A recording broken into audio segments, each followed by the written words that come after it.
Hi, welcome to BlindOwl Bushcraft and Survival.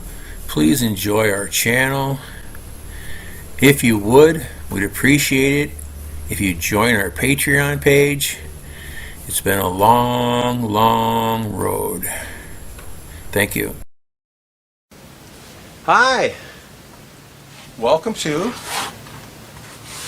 BlindOwl Bushcraft and Survival. My name's Dan, here in the Philippines, on the Island of Bohol.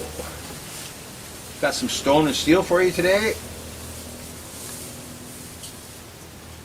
Got a little bit of dried grass. This is dried rice grass.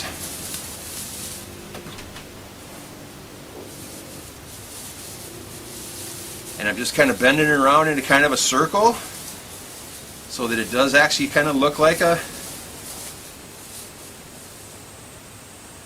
like a ball, or looks like a bird's nest kind of.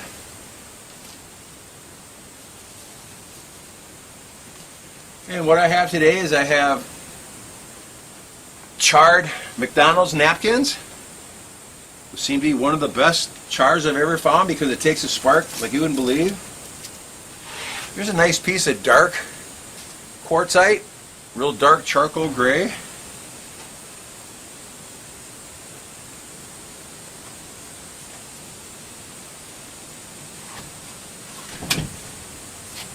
And my striker is just a piece of Nicholson file, leftover file. I was making strikers on the forge, but this is a leftover piece. I epoxied it into an old deer antler.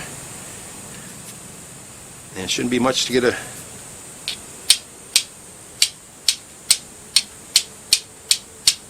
Now the sparks again are bouncing off. That means it's getting kind of damp, but it did take, so...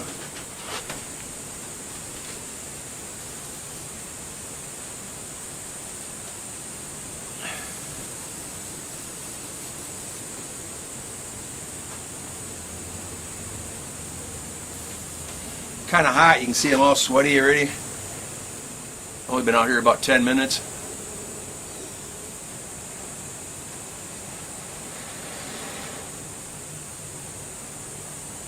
It's burning inside. There it goes. Now you see that it's smoking quite a bit. That's another sign that the grass is starting to get damp. The other sign is it's not real brittle. It's starting to be kind of flexible. But this would still work fine for getting any fire going, because again, all you have to do is blow on it, or wave your hat on it or something like that.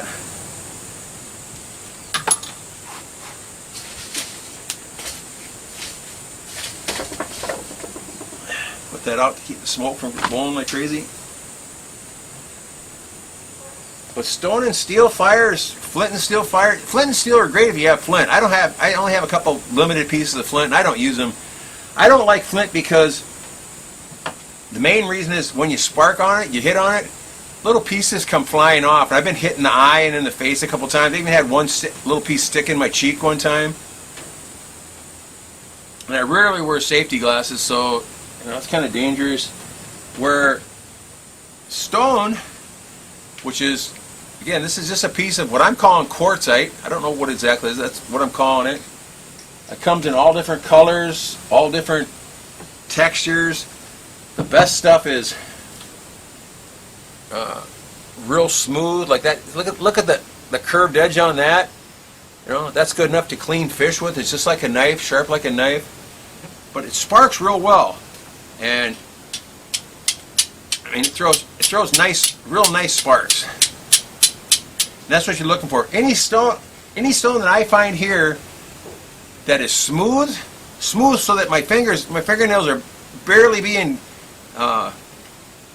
roughed up by it, or not roughed up at all, almost like glass. You break those apart, or find anywhere that has a sharp edge on it, and hit them with a file or a nice striker or something like that. They're going to spark, at least here. And I'm sure it's the same back home. I was never into stone and steel back in Iowa. I never had any exposure to it. I knew all about it. Knew about flint and steel, from reading and stuff, but I never ever had a chance to try it. I never had a striker. I never had any flint. There's no flint in Iowa. But I bet money that there's quartzite there, or even regular quartz too. Just regular semi-clear quartz works fantastic.